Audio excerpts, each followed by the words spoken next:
Every travel algorithm sends you to the same 6 cities: Paris, Rome, Barcelona, Amsterdam, Prague, Lisbon. And those cities are extraordinary. Nobody is arguing otherwise.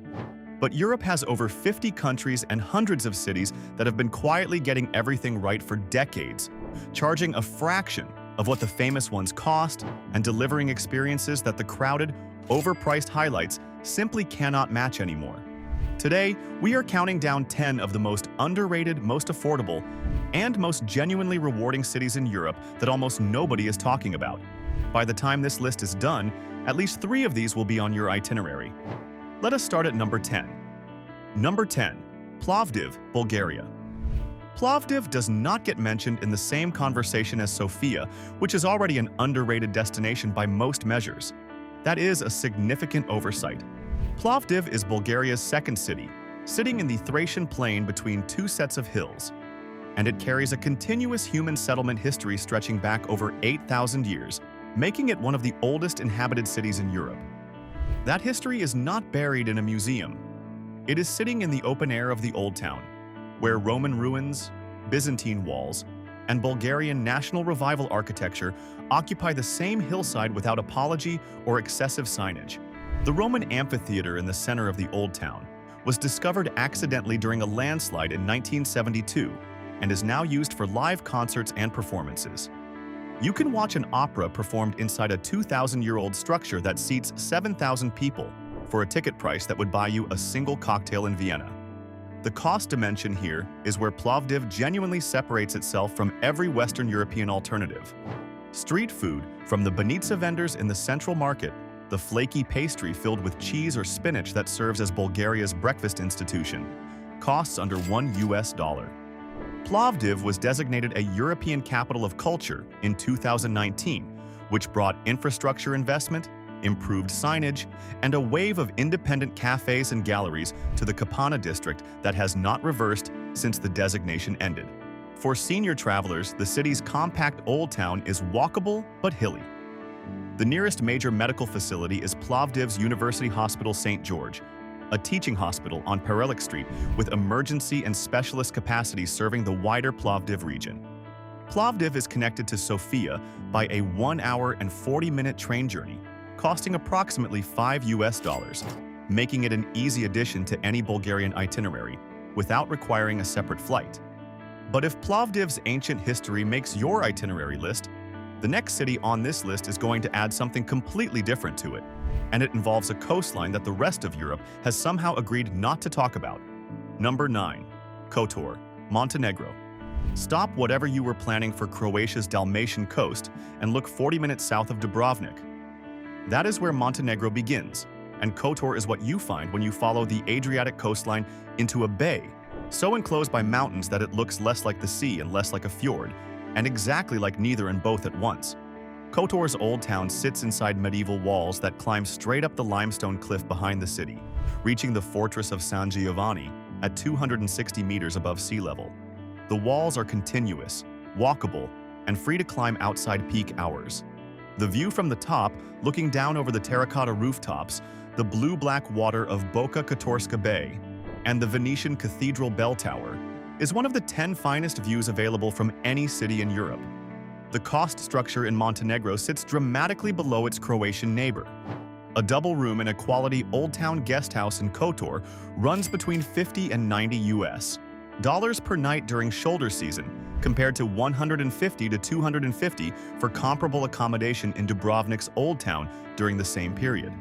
A seafood dinner at a waterfront restaurant in Kotor, fresh catch from the Adriatic, local wine, bread, and a dessert, runs between $15 and $25 per person.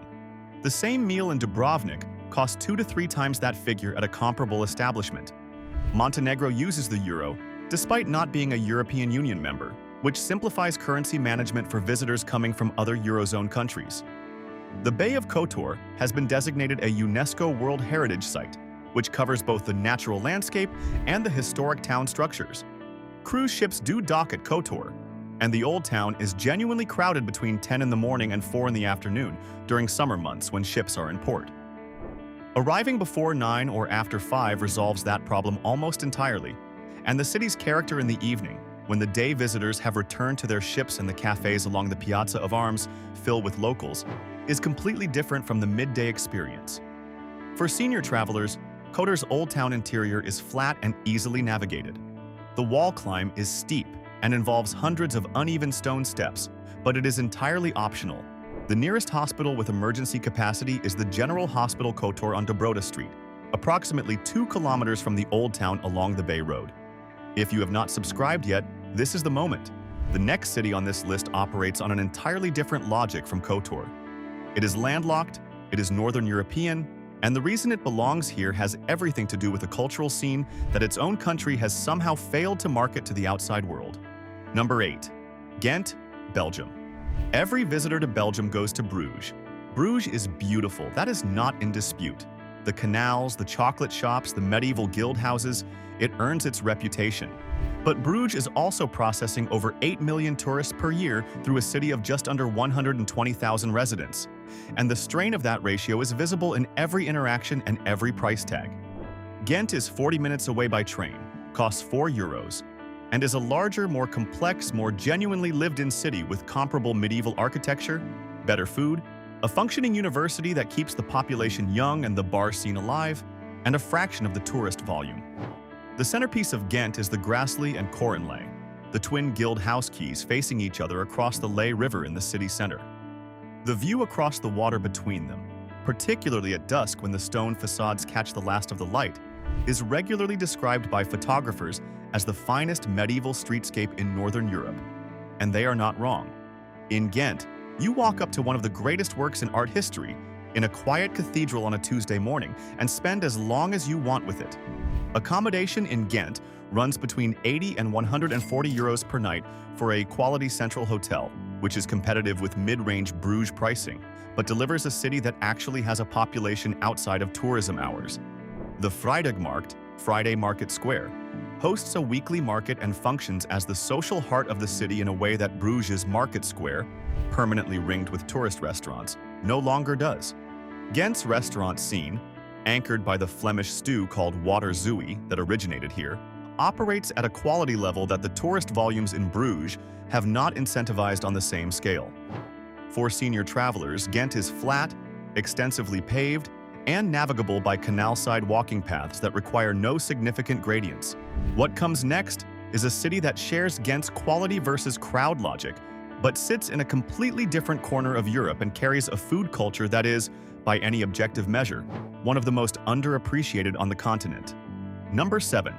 San Sebastian, Spain. Before you say anything, yes, San Sebastian has been discovered. Food travelers know it. Michelin knows it. The Pinchos Bar circuit along Calle 31 de Agosto and the streets surrounding the Parte Vieja Old Quarter has been written about in every major food publication. But San Sebastian remains dramatically undervisited relative to Barcelona and Madrid, which absorb the overwhelming majority of Spain's international tourist arrivals, and the gap in crowd density between the Basque coast and the Catalan coast is significant enough to make San Sebastian feel like a different travel reality entirely. San Sebastian has more Michelin stars per capita than any city in the world except Kyoto. That statistic is not a marketing invention. It is a count, and it reflects a food culture so embedded in the city's social fabric that it operates at every price level simultaneously. The 3-star experience at Arzak, or Mugaritz, costs between €200 and €300 per person for a tasting menu, which is remarkable for that caliber of restaurant, compared to equivalent experiences in Paris, Copenhagen, or Tokyo. The Pinchos experience at any bar in the Parte Vieja costs between €1.50 and €3 per piece, and you are eating food prepared by cooks trained in the same culinary tradition as those Michelin kitchens. A full evening of Pinchos and Txakoli wine, the local sparkling white poured from height to aerate it as tradition requires, costs between 15 and €25 per person and represents one of the finest eating experiences available in Europe at any price point. La Concha Beach, the Crescent Bay in the center of the city, is consistently rated one of the finest urban beaches in Europe. The city's Semana Grande festival in August draws local crowds, but not the same international volumes that Barcelona's events attract. And the shoulder seasons of May, June, September, and October deliver beach and food culture in near-perfect conditions with meaningfully reduced visitor numbers. Accommodation in San Sebastian runs between 100 and 200 euros per night for a quality central hotel, which is competitive with Barcelona pricing, but delivered in a city where the experience-to-crowd ratio is dramatically more favorable. For senior travelers, the Parte Vieja is compact and walkable. La Concha Promenade is paved, flat, and one of the most accessible waterfront walks in Spain. The Hospital Universitario Donostia sits on Begiristain Doctoria Street and is the primary teaching hospital serving the city and the wider Gipuzkoa province. Now we are halfway through this list, and the entries from here are going to surprise you in a very specific way. These are not just affordable alternatives to crowded destinations. These are places that are objectively better than their famous equivalents in at least one dimension that matters, and we are going to name exactly what that dimension is for each one. If you have found value in this list so far, hit the like button right now. It takes 1 second, and it genuinely helps this video reach the travelers who are planning their next European trip right now and need exactly this information before they book the same overcrowded itinerary everyone else is running.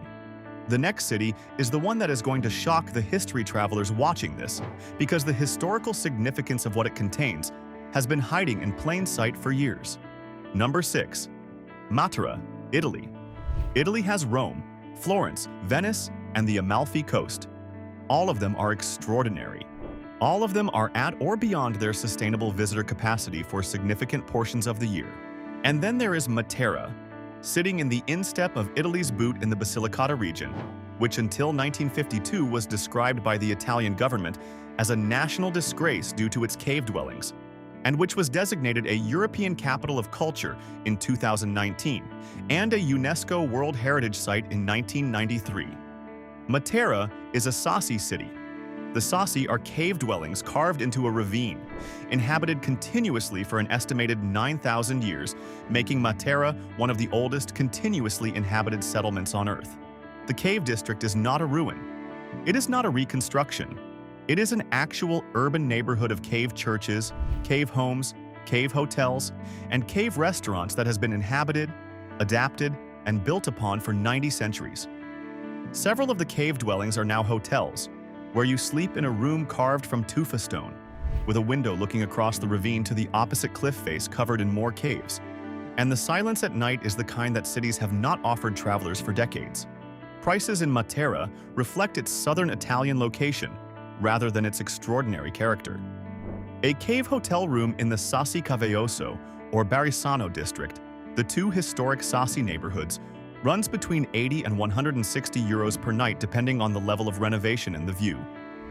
A full dinner of local Basilicata cuisine, lamb, local pasta, Aglianico wine from the nearby Vulture Vineyards, at a sit-down restaurant in the Sassi runs between 25 and 40 euros per person. Matera is genuinely difficult to reach without a car, which is a significant part of why it remains less crowded than its UNESCO designation would suggest. The nearest train station with regional connections is Matera Centrale, served by Ferrovie Apullo Lucane from Bari Centrale, approximately 1 hour and 30 minutes away. Bari has direct train connections to Naples and Rome, and flights from most major European cities. For senior travelers, Matera's Sassi requires significant walking on uneven stone paths and staircases cut into the ravine. The upper town, the Civita, is more accessible and provides viewpoints across the Sassi that are reachable without descending into the canyon. The nearest hospital with emergency capacity is the Ospedale Madonna delle Grazie in Matera, on Via Monte Scaglioso, approximately 2 kilometers from the Sassi. What follows on this list is a city that has precisely none of Matera's accessibility problems, and a completely different reason for being underrated that has more to do with geography than anything else. Number 5.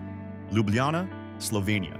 Ljubljana is the capital of Slovenia and one of the most compact, most walkable, and most genuinely charming small capitals in Europe. It has a population of approximately 300,000 people. It has a medieval castle sitting on a hill directly above the old town. It has a river, the Ljubljanica, lined with outdoor cafes under willows, crossed by the Triple Bridge, an unusual pedestrian structure of 3 parallel spans built in stages between 1842 and 1932. It is 3 hours by train from Vienna, 2 hours by train from Zagreb. It sits at the intersection of Central European, Mediterranean, and Balkan cultural traditions in a way that gives its food, architecture, and social life a character unlike any of its neighbors. And almost nobody goes there. Slovenia receives approximately 6 million tourist arrivals per year. Austria, immediately to the north, receives 31 million. The disparity is not explained by the quality of the destination. It is explained by marketing budgets and the gravitational pull of famous names. Ljubljana's Old Town operates entirely car-free along the riverbank, producing a pedestrian environment that major European capitals spend decades trying to engineer and largely fail to achieve. The Central Market, designed by the architect Jože Plečnik, who spent decades redesigning the city's public spaces in a style that blends classical references with modernist geometry, runs along the river every morning and is one of the finest fresh food markets in Central Europe. Accommodation in Ljubljana runs between 70 and 130 euros per night for a quality central hotel, which sits below Vienna, Venice, and Zagreb, pricing for a comparable physical product. A meal at a proper Slovenian restaurant in the Old Town, with the local wine from the Brda or Vipava Valley wine regions, which are among the finest and least known wine regions in Europe, runs between 20 and 35 euros per person. Slovenia's wine regions deserve their own entry on a list like this. The Vipava Valley white wines, made from indigenous varieties like Zelen and Penila, are producing bottles that win international blind tastings against far more famous competitors at prices that reflect their obscurity rather than their quality. Bled, the lake town with the island church that appears on what feels like every European travel image circulating online, is 45 minutes from Ljubljana by bus. If you want to see Bled, base yourself in Ljubljana. The quality of the city base is higher, the cost is lower, and you can make Bled a morning trip rather than paying lake town premium accommodation rates for the privilege. For senior travelers, Ljubljana's Old Town is flat along the river and accessible throughout. The Castle Hill involves a gradient but is serviced by a funicular railway that runs regularly from the Old Town Center. The University Medical Center Ljubljana, UKC Ljubljana, on Zaloška Street, is one of Slovenia's primary hospitals and sits within the city with full specialist and emergency capacity. The next city on this list involves a climate that will surprise viewers who have specific assumptions about where warm weather in Europe is actually found. Number 4. Valletta, Malta. Valletta is the smallest capital city in the European Union by area. It covers approximately 0.8 square kilometers of a peninsular fortification jutting into the Grand Harbor of Malta, and every square meter of it was purpose-built in the 16th century by the Knights of St. John, following the Great Siege of 1565. There is no organic, gradually developed urban sprawl in Valletta. The entire city was designed at once, built at once, and has been continuously inhabited since 1571, which gives it an architectural coherence that cities which evolved over centuries cannot replicate. The Grand Harbor, visible from the Upper Baraka Gardens on the city's southwestern bastion, is considered one of the finest natural harbors in the world. The view across it to the 3 cities of Vittoriosa, Senglea, and Cospicuo, fortified peninsulas that mirror Valletta across the water, is one of those views that travel photography genuinely cannot prepare you for in terms of scale and complexity. Malta operates as an English-speaking country, which removes the language navigation barrier that many travelers find challenging in southern and eastern European destinations. English has been an official language since British administration of the islands, and it functions as a genuine daily language rather than a tourist accommodation. Accommodation in Valletta runs between 80 and 160 euros per night for a quality central property. Several of the city's historic palazzi have been converted to boutique hotels, where rooms occupy spaces that were designed as the private residences of 16th century knights, with ceiling heights and stone detailing that no new construction can match. Food in Malta reflects the island's position at the intersection of Sicilian, North African, and British culinary traditions. The pastizi, flaky pastry parcels filled with ricotta or mushy peas, are the national street food and cost under €1 each from the pasticcerie that operate throughout the city. A sit-down dinner at a quality Valletta restaurant runs between 25 and 40 euros per person for local fish, rabbit, which is the national meat dish, and local wine from the Meridiana or Marsovan estates. The flight dimension here is a genuine advantage. Malta Airport is served by most major European carriers from across the continent, and budget airline connections from London, Rome, Frankfurt, and Amsterdam are frequent and competitively priced, often under 60 euros each way during shoulder season. For senior travelers, Valletta presents a specific challenge and a specific advantage. The challenge is that Valletta is built on a peninsula with a pronounced slope, and the streets running north to south involve significant gradients. The advantage is that the city operates a free public elevator system, the Baraka lift, connecting the lower harbor level to the upper city, and a network of covered arcades that provide shade throughout the year. Mater Dei Hospital in Mesida, approximately 4 kilometers from Valletta, is Malta's national hospital and one of the largest in the Mediterranean, with full specialist and emergency capacity. The next city on this list has been hiding in the shadow of a famous neighbor for so long that most travelers genuinely cannot name it when asked, despite the fact that it sits less than 2 hours away from one of the most visited cities in Europe. Number 3. Porto, Portugal. Yes, Porto has been discovered by a certain category of traveler. The wine cave tours in Vila Nova de Gaia, across the Douro River, the azulejo tile facades of the São Bento railway station, the Francesinha sandwich at a traditional cafe on Rua de Santa Catarina. These are on food and travel itineraries now in a way they were not 10 years ago. But Porto's visitor numbers remain dramatically below Lisbon's, and the gap in crowd density, accommodation pricing, and general visitor-to-resident ratio between the two cities continues to favor Porto by a significant margin. Average hotel pricing in central Porto runs between 80 and 150 euros per night, compared to 120 to 220 for comparable Lisbon properties. The Ribeira, Porto's riverside historic district and a UNESCO World Heritage Site, is genuinely walkable and genuinely alive with local activity in a way that the Alfama in Lisbon, increasingly colonized by vacation rentals and tourist restaurants, has been losing. The Douro wine region, the valley that produces port wine and an expanding range of exceptional dry table wines, begins approximately 100 kilometers east of Porto. A day trip into the Douro Valley by train, departing from São Bento station on the historic Douro railway line that runs along the river through a landscape of terraced quintas, costs under 20 euros return, and is one of the finest train journeys in Europe. A port wine tasting at one of the Vila Nova de Gaia lodges, Ramos Pinto, Quinta do Crasto, Grams, runs between 10 and 25 euros per person for a guided tasting of multiple styles with cellar access. Accommodation in the Douro Valley itself, at a Quinta guest house, runs between 80 and 160 euros per night, including breakfast and sometimes dinner, in a vineyard setting that the Napa Valley charges 4 times as much to replicate. For senior travelers, Porto's riverfront and lower districts are accessible and relatively flat. The upper city, Vitoria, Bonfim, and the area around the Clarigos Tower involves significant hills and stone-paved streets that require reasonable mobility. The city's funicular railways, the Funicular dos Guindais, and the historic tram lines provide mechanized access to the upper districts and are worth using both for practical access and as experiences in themselves. The Centro Hospitalar Universitario de São João on Alameda, Professor Hernani Monteiro, is Porto's primary university hospital with full specialist capacity. The second entry on this list involves a city that shares Porto's combination of UNESCO heritage and affordable pricing, but sits in an entirely different cultural geography that makes it one of the most intellectually rewarding cities on this entire list. Number 2. Thessaloniki, Greece. Everyone who goes to Greece goes to Athens. Most who go beyond Athens go to the islands.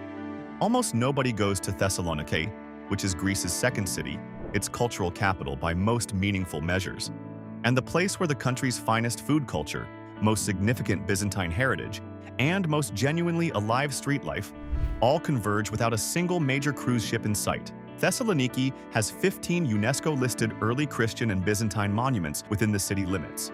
The Rotunda, originally built as a mausoleum for the Emperor Galerius around 306 AD, converted to a church, then a mosque, and now a museum, stands in the city center with Roman mosaics still visible inside its dome.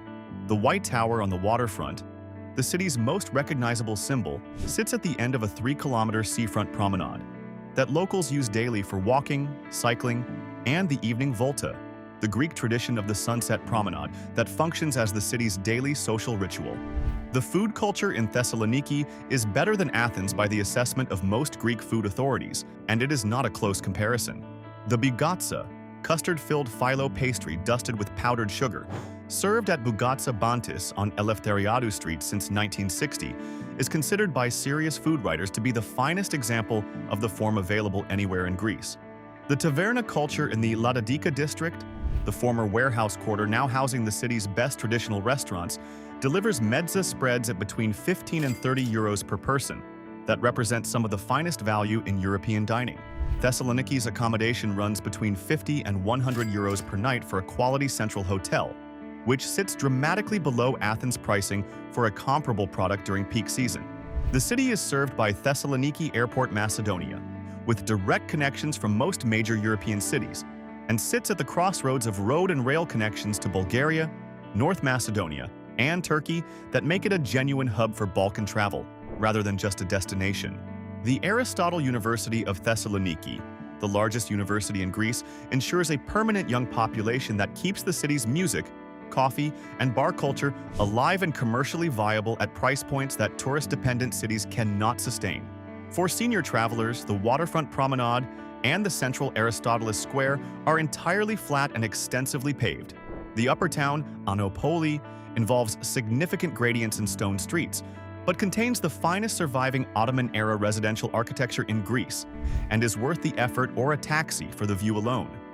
The Ahipa University Hospital on Stilponos Kyriakidis Street is Thessaloniki's primary teaching hospital with full specialist and emergency capacity.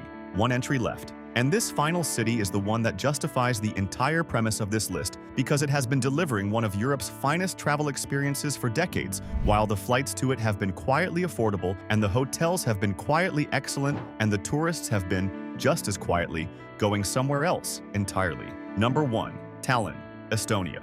Tallinn has the finest preserved medieval old town in Northern Europe. That is not a subjective opinion dressed up as a fact. It is the conclusion of architectural historians, UNESCO evaluators, and anyone who has walked through the Vanillin, the Old Town, on a morning in May when the tour groups have not yet arrived from the cruise ships and the cobblestone streets are quiet and the limestone towers of the city wall are catching the early light.